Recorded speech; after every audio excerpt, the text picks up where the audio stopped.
Real Maharashtra 24 news, हम दिखाएंगे सच. तुम्ही पालम तहसीलला 4था दिवस झालं उपोषणला बसलेत, हो. तर त्याबद्दल काय सांगता आणि कशामुळं बसलेत? हे आमच्या वावराचं आम्हाला ताबा कोर्टाकडून भेटलेला आहे. तहसीलदाराला द्या म्हणाला होते, हे तहसीलदार आम्हाला ताबा देत नाही. किती दिवस झालं? आज 4 दिवस झाले. हां.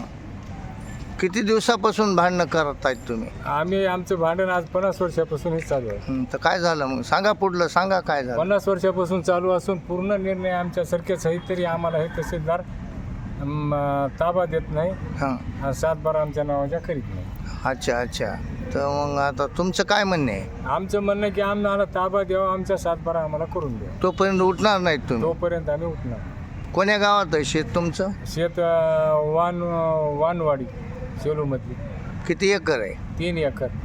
तर पुढलं कोणं केलंय कब्जा? कब्जा ते आमच्या भावाच्या पोराने. अर्ज किती दिले तहसीलला? तहसीलला 10-15 अर्ज झाले असेल. मग काय झालं मग? काय तहसीलदार आम्हाला बोलूच नाही गेली.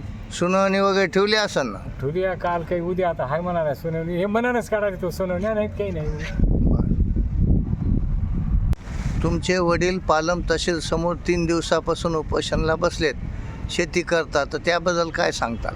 आमचे वडील एकूण 50 वर्षे झाली भांडणाला धरून. कोर्टात गावाखेडा फैसला औरंगाबादचा, दिल्लीचा, मुंबईचा पाला झाला.